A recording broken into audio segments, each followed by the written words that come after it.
نحمده ونصلي على رسوله الكريم أما بعد أعوذ بالله من الشيطان الرجيم بسم الله الرحمن الرحيم ذلك الكتاب لا ريب فيه هدى للمتقين وقال النبي صلى الله عليه وسلم خيركم من تعلم القرآن وعلمه الہی رونق اسلام کے سامان پیدا کر، الہی رونق اسلام کے سامان پیدا کر، دلوں میں مومنوں کے الفت قرآن پیدا کر۔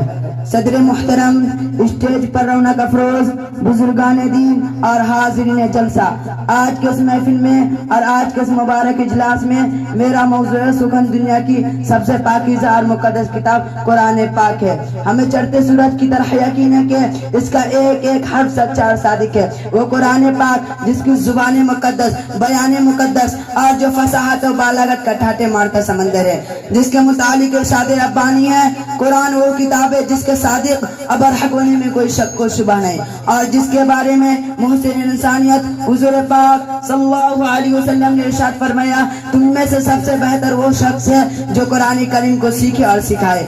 دعا کیجیے کہ خداوند قدوس ہم سب کو قرآن پاک کی دولت سے مالا مال فرمائے۔ نوجوان دوستو، قرآن پاک میں رب ذوالجلال کی طرف سے عطا کردہ وہ حسین تحفہ ہے جس نے 23 برس قلیل مدت میں پورے عالم انقلاب برپا کر دیا کہ بڑے سے بڑے دانشور اور شعراء حیران رہ گئے، جس کی آیتوں کو سن کر پتھر بھی موم ہو گئے۔ دوستو، یہی وہ قرآن ہے جو رہتی دنیا تک انسانوں کے لیے سراپا ہدایت و رحمت ہے۔ یہی وہ قرآن ہے جس نے رسول کی رسالت کو اعزاز بخشا۔ یہی وہ قرآن ہے جس نے مردہ قلوب کو تازگی بخشی۔ ہاں، یہ وہی قرآن ہے جس کی برکت سے جنات و شیاطین کا آسمانوں پر جانا بند ہوا۔ یہی وہ قرآن ہے جس کی بدولت عزت و رفعت کے شامیانے گر گئے۔ یہی وہ قرآن ہے جس کی برکت سے عزت و رفعت کے شامیانے گر گئے۔ یہی وہ قرآن ہے جو سچائی اور امانتداری کا درس دیتا ہے۔ یہی وہ قرآن ہے جس کی بدولت عمر فاروق رضی اللہ تعالیٰ عنہ کو ایمان نصیب ہوا۔ یہی وہ قرآن ہے جس کی نظیر پیش کرنے سے ساری دنیا عاجز و قاصر رہی۔ یہی وہ قرآن ہے جس کا مثل پیش کرنے سے عرض کے فصیح و بلی زبان دانی کا دعویٰ کرنے والوں نے گھٹنے ٹیک دیے۔ یہی وہ قرآن ہے جس نے ضلالت و گمراہی کی دلدل میں پھنسے انسانیت کو رشد و ہدایت کا پیغام سنایا۔ یہی وہ قرآن ہے جس کی حفاظت کا وعدہ خود خالق کے کائنات نے فرمایا۔ یہی وہ قرآن ہے جس کی تلاوت میں دلوں کے واسطے فرحت و بشاشت کا سامان ہے۔ یہی وہ قرآن ہے جس نے ذہنی قوتوں کو جلا بخشا۔ یہی وہ قرآن ہے جس کی برکت سے اجڑے چمن میں بہار پیدا ہوئی۔ محترم حضرات، آج کے اس نازک دور میں حفظ کلام پاک کو فضول سمجھا جاتا ہے۔ اس کے الفاظ رٹنے کو حماقت بتلایا جاتا ہے۔ کہا جاتا ہے اس کا رٹنا اور بے سمجھے پڑھنا بے سود ہے۔ افسوس، صد افسوس، قرآن پاک کے بارے میں ہمارا یہ خیال ہے کہ جس کے بارے میں محسن انسانیت صلی اللہ علیہ وسلم نے ارشاد فرمایا، اقرأ وارتقی ورتل کما کنت ترتل فی الدنیا فإن منزلک عند آخر آیت تقرأها۔ قیامت کے دن حافظ قرآن سے کہا جائے گا کہ قرآن پڑھتا جا اور جنت کے درجوں پر چڑھتا جا، اور ٹھہر کے پر جیسا کہ تو دنیا میں ٹھہر کے پڑھا کرتا تھا، تمہارا آخری ٹھکانہ وہی ہے جہاں آخری آیت پر پہنچے۔ یاد رکھو، یہ قرآن دنیا کے سب سے بڑی نعمت ہے۔ یہ زمین و آسمان، چاند و سورج کوئی اس نعمت کا مقابلہ نہیں کر سکتے۔ یہ قرآن رب کائنات کا سب سے مقدس اور عظیم کلام ہے، اور کیوں نہ ہو کہ جبکہ اس کے اتارنے والا امین، جس کے ذریعے اتارا گیا وہ بھی امین، جس ذات پر نازل ہو وہ بھی امین، جس مقام پر نازل ہو وہ بھی امین، جس مہینوں میں نازل ہو تمام مہینوں سے افضل، اور جس رات میں نازل ہو 1000 مہینوں سے بہتر ہے۔ حضرات، قیامت کا میدان ہوگا اور ایسے 10 آدمی جن کے لیے جہنم واجب ہو چکی ہوگی۔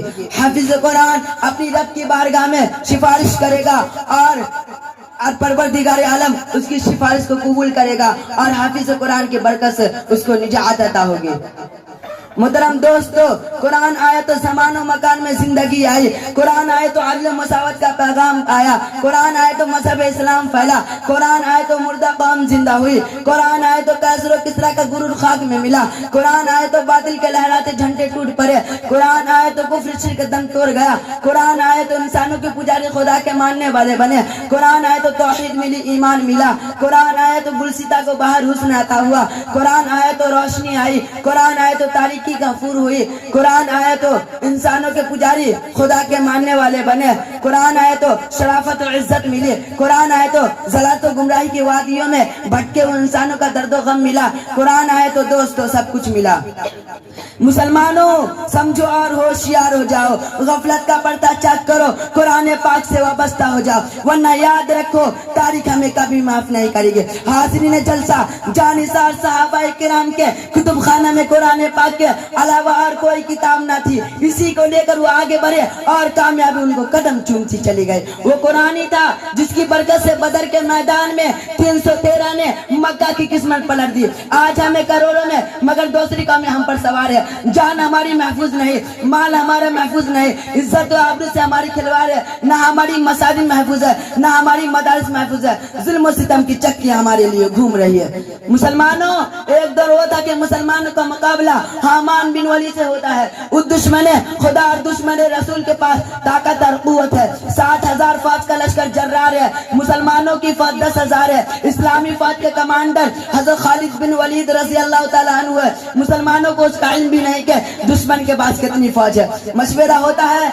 हजरत खालिद बिन वलीद रज़ी अल्लाह ताला अन्हु से कहा जाता है कि आप 300 आदमी लेकर जाइए और पता लगाइए कि दुश्मन की फौज कहाँ है, उसकी तादाद कितनी है और उसके पास सामान क्या क्या है। साहबी रसूल सल्लल्लाहु अलैहि वसल्लम की ईमानी कुव्वतें देखिए, फरमाते हैं कि 300 की जरूरत नहीं, मेरे साथ सिर्फ 30 आदमी काफी है। साहबा अर्ज करते कि आपकी कुव्वतें आपको मुबारक हो, मगर यह दुनिया दारुल असबाब है, 30 आदमी कुछ नहीं होते, कम से कम 60 आदमी ले जाओ। चुनांचे 30 आदमियों का इजाफा कर दिया गया और इस्लामी फौज का ये मुख्तसर काफिला आगे बढ़ा। चंद मील के फासले पर मालूम होता है कि वहाँ दुश्मन का लश्कर है, उसकी तादाद 60,000 है। हजरत खालिद बिन वलीद रजी अल्लाह ताला अन्हु की ईमानी हालत जोश में आई, फरमाया कि दुश्मन का लश्कर सामने है, मेरी राय इधर मुंतजिर सहाबाए किराम को इत्तला की जरूरत नहीं, उनसे मुकाबले के लिए हम काफी है। सबने एक जमान होकर कहा हमें शौकी शहादत है, जब शहादत सामने है तो दुश्मन की कसरत तादाद से परवाह क्या।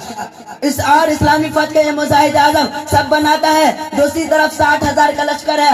हामान बिन वली आगे बढ़ता है और कहता है कि हम तो समझते थे मुसलमान कौम बड़ी समझदार है, लेकिन मालूम होता है तुम अहमक हो। 60,000 से लड़ने के लिए 60 आदमी लेकर आए हो, 60,000 लड़ने के लिए 60 आदमी लेकर आए हो, जाओ हम तुम पर रहम खाते हैं और 2-2 बोरे खजूर और चंद अशर्फिया देते हैं, क्यों अपनी जानों पर जुल्म करने आए हो।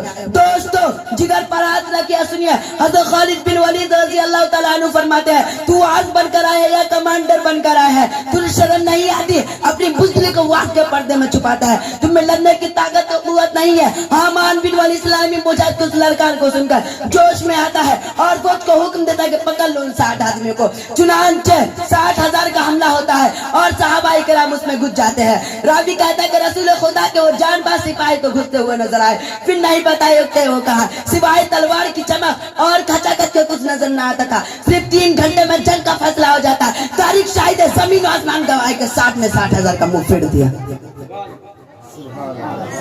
हजरत मैं पूछना चाहता हूँ कि वो कौन सी चीज थी जिसमें सहाबाए किराम में ये ताकत और कुव्वत पैदा की। दोस्तों यही कुरान पाक था जिसने एक को 1,000 पर भारी कर दिया। किसी ने सच कहा है, वादा-ए गलबा है मोमिन के लिए कुरान में, वादा-ए गलबा है मोमिन के लिए कुरान में, फिर जो तू गालिब नहीं कुछ है कसर ईमान में। मोहतरम हजरात आज के इस नाजुक दौर में मोहतरम हजरात अगर हम माजी की तरह हाल व मुस्तकबिल को रोशन और ताबनाक बनाने चाहते हैं तो कुरान पाक से वाबस्ता होना होगा, उसे सीने से लगाना होगा। अगर हम चाहते हैं कि दुनिया के साथ आखिरत भी संवर जाए तो उसकी तालीमात पर अमल करना होगा। खुदा न खास्ता आज हम अपने बच्चों को 2 पैसे की लालच में दीन से दूर रखा और हमारी नजर उखरवी नेमतों के बजाय दुनियावी डिग्रियों पर है, तो याद रखिए खुदा के यहाँ जवाब देना होगा। इसी पर मैं अपनी तकरीर को खत्म करना चाहता हूँ। खुदावंद कुद्दूस से दुआ है कि तमाम मुसलमानों को कुरान सीखने और सिखाने, उस पर अमल करने की तौफीक अता फरमाए। वमा अलैना इल्लल बलागुल मुबीन।